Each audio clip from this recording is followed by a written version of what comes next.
Are you a Christian Zionist that thinks that healing physical illness is the biggest, is the what Christian Science is all about? I grew up in Christian Science. I was born and raised in the church and religion, and that's what I used to think. Hi, my name is Julie.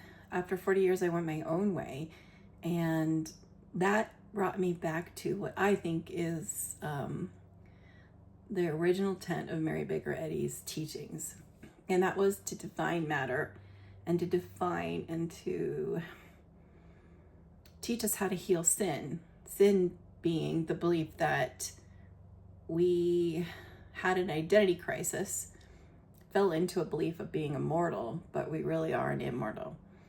We really are the immortal soul and not the mortal body or personality or being. And I used to think Christian Science was all about healing. Don't take medicine, don't go to doctors, and when you are sick, you get out your books and you work, or you try and give yourself a treatment, or you call a practitioner. That was really, sadly, the extent of what I knew or what I thought Christian Science was. And, in Science and Health, well, she says in her writings that healing physical illness is the smallest part of Christian Science. If you look it up in Concord, in their Rudimental Divine Science, someone asks, is healing the sick of the whole of science? And she says, healing physical sickness is the smallest part of Christian Science. It's only the bugle-call to thought and action in the higher range of infinite goodness. The emphatic purpose of Christian Science is the healing of sin. And her definition of sin wasn't the human definition of sin, wasn't like premarital sex, drinking, smoking, partying, murdering, rape. That stuff wasn't her definition of sin. The whole ball of wax was her definition of sin. Just the belief that we are living in a mortal world as mortal beings, and we're trying to make our mortal world better for us and happier for us.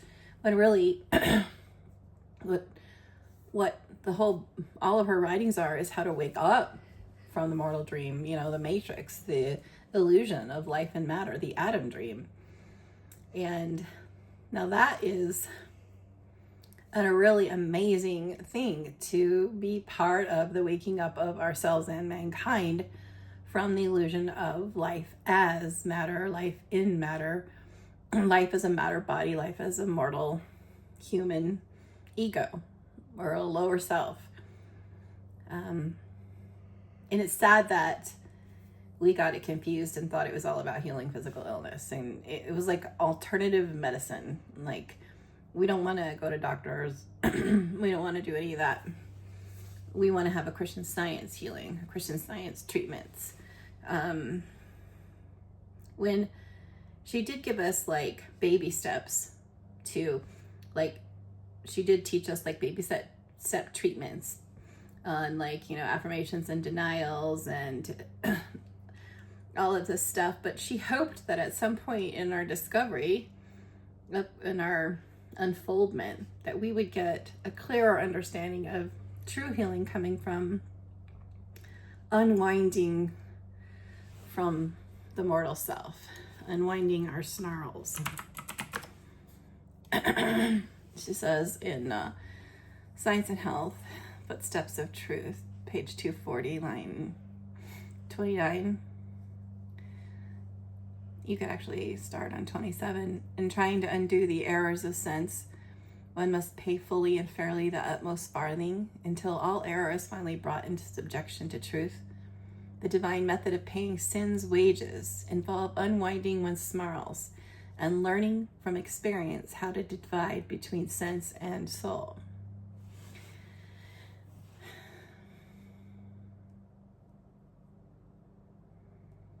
When I started the process of unwinding,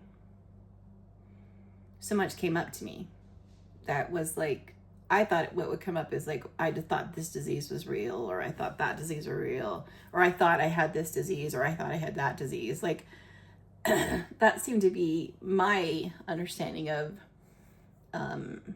Christian Science, or I wasn't seeing, I wasn't living I didn't know the definition of man. I had to reread it a lot, and well, I finally memorized it, and thought that like having that memorized and having all that in my pocket was how I could get healed.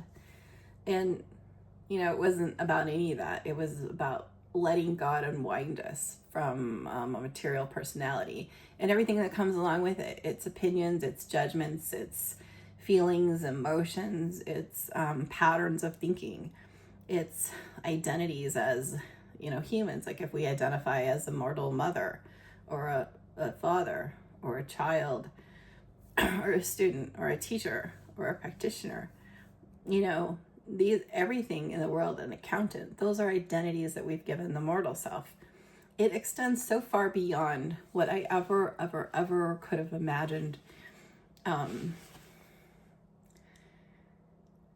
That true healing was. And true healing is the most freeing, wonderful thing that we get to experience in this lifetime. True healing where we come into a fuller sense of ourselves as in the immortal soul, as a spiritual being, as the being beyond form, the one that's seeing its thoughts as matter, but not believing matter and the body is itself. Kind of the immortal soul watches the movie, but doesn't, it very neutral. It feels very neutral about it, since it's not the reality of its being. It's just its thoughts. And the immortal soul can take cues from, oh, is that what I was thinking? Am I thinking this? Am I thinking that? Mrs. Eddy taught her students how to do self-examination, and this is what this is, self-examination, where we let our true nature, our true self, God, reveal to us all these false identities, all these false beliefs, everything that our false identity is believing in, all the echo chambers we're in. And it's vastly greater than you could ever imagine. But there's a lot of people in the church and religion that are stuck in the echo chamber, and everyone else is reverberating back this, okay, we're this alternative healthcare system where medicine bad, Christian Science treatment good, and every article, is kind of, everything's happening within this echo chamber where it's just like echoing off of each other. And until you get out of it, you don't really realize how mesmerizing it is. And it's like, it's the self-perpetuating error of like, this is what Christian Science is, and this is what it is, and I know that's what it is. Yeah, that's what it is. Yes, I told you what it is. Yeah, I heard that's what it is. I know it. And it's just like, but it's always the same thing, and all about physical healing, which is the smallest part of Christian Science. And wouldn't it be nice to have something where we talk about the largest, part of Christian Science, which is the healing of sin, the healing of the whole illusion. I know my teacher, my primary class teacher, I resigned from my association, but he seemed to think that's what it was all about, was healing. We all, everybody class, the teachers teaching you how to do treatments and stuff like that. But in one sense, I think he knew, because one day he said, some people, if they're not making any progress, or they're not something about, they need to do something on their end. And he said, if they want to keep calling me, fine, I'll keep taking their money, and that to me indicated he knew that they were misled and understood Christian Science to be an alternative healthcare system, that we weren't allowed to go to doctors or take medicine. So this is all we had. So, but he was okay with that, because, that's what they think it is. And so I'll just support that, and I'll keep taking my daily fee. And, I talked to him within the last couple of years. And he said he had 80 patients that day. So I believe he has on average 80 patients a day. I think he probably charges on average $40 a day, but some people less, some people more. So if you think of 80 patients a day times $40, it's $3,200 a day. And of course, some people don't pay. He mentioned some people don't pay. But $3,200 a day, you're taking money from people who believe that this is what we're supposed to do, that we're supposed to be calling for healing and not go to doctors and not heal. And he did tell us in class, if you don't go to doctors and don't take medicine, then you'll be safe. But basically he was saying you don't ever want to fall into that trap of going to a doctor or take medicine or any of that, because then you won't be safe. So it's this self-perpetuating thing teachers have gotten themselves into. He has 30 students a year. He took over the association of his teacher. He's been teaching for quite a while. So his association has got to be in the thousands. Or maybe, I would assume. And so he's teaching these people don't go to doctors and don't take medicine. They pay him his $100 to teach that. And then they go to his associations and they hear the same thing. And so they're calling him for everything. So, and if they're not getting help, it's on them. It's on them because, it's their deal. It's between them and God. Well, yeah, but you guys haven't been honest. The church hasn't been honest. The religion hasn't been honest that, that's really not what we're about. And it's great that,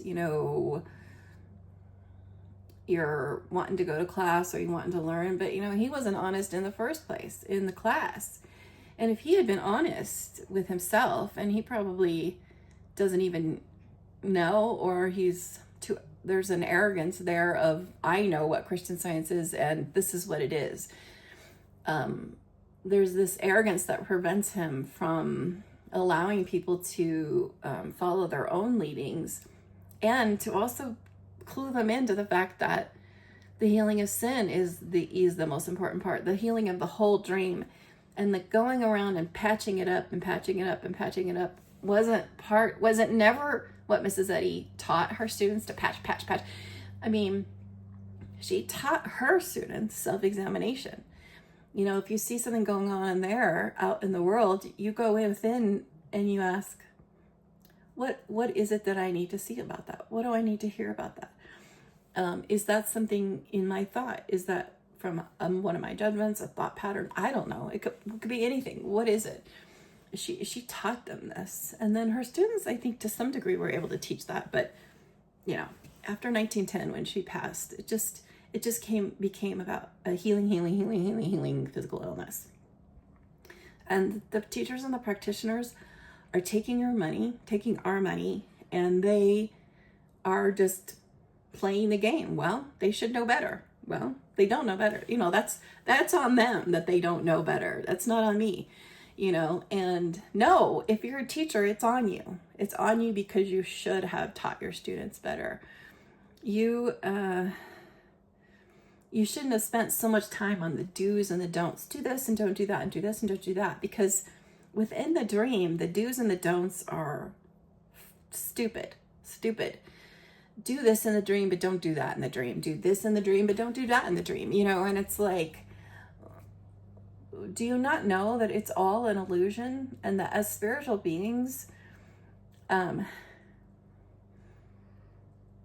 we are far greater than this illusion, and we know better as a spiritual being. Our soul, our true self, knows, and all we have to do is resort to that, resort to that great I am, the source of all that is, to ask for help from the unwinding of our belief that this illusion is our true existence. It's simple enough to say that. It's simple enough to teach that and to say, people, It's not about physical healing. It's great. The physical healings will come as you wake up from the dream. And in the meantime, if you need emergency care or whatever, the treatments are available for emergency care. But otherwise, like, you know, how does it really matter? Does it really matter? Because your intent is to unfold, to grow, to wake up from the dream, right? Or is your intent to stay in the dream and be happy in the dream and be wealthy in the dream and healthy in the dream? If those things happen and you're wealthy and you're healthy and you're happy in the dream, when are you going to decide to wake up from the dream? I mean, isn't that going to prolong your desire to stay a dreamer? You know, "O dreamer, leave thy dreams for joyful waking. O captive, rise and sing, for thou art free."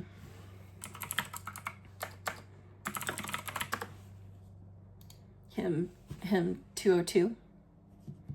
The Christ is here, all dreams of error breaking, unloosing bonds of all captivity. That is true healing. That is the redemption of mankind from the error of the Adam dream. What greater lesson is that? What greater goal is there than that?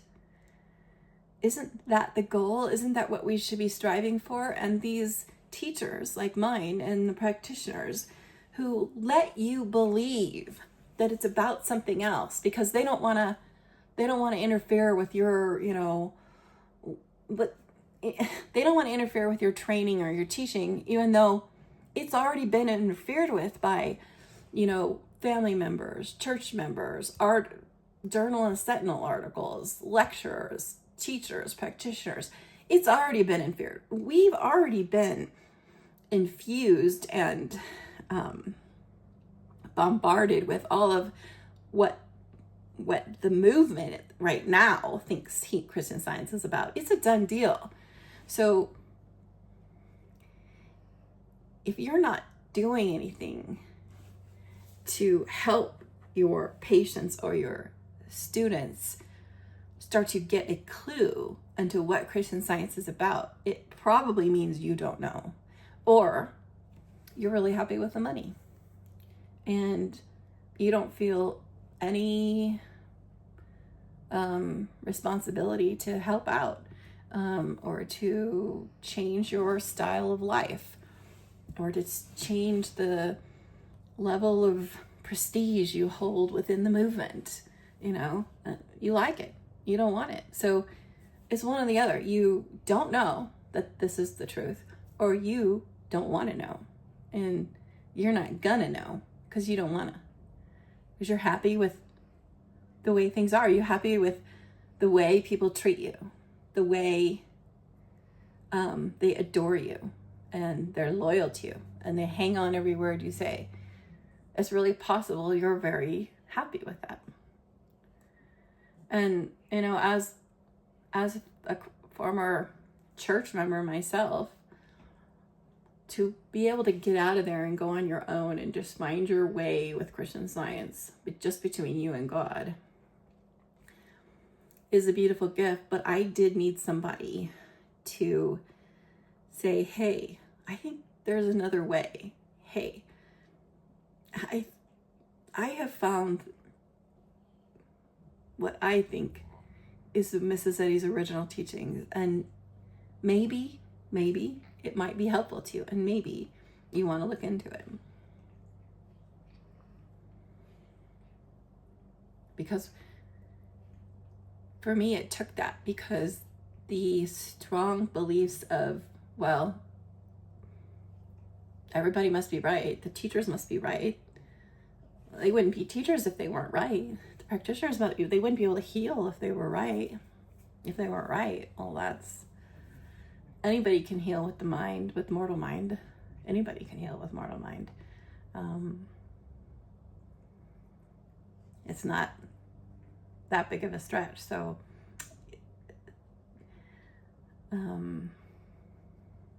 it's just something to think about. when you're really pondering, what Christian Science is all about.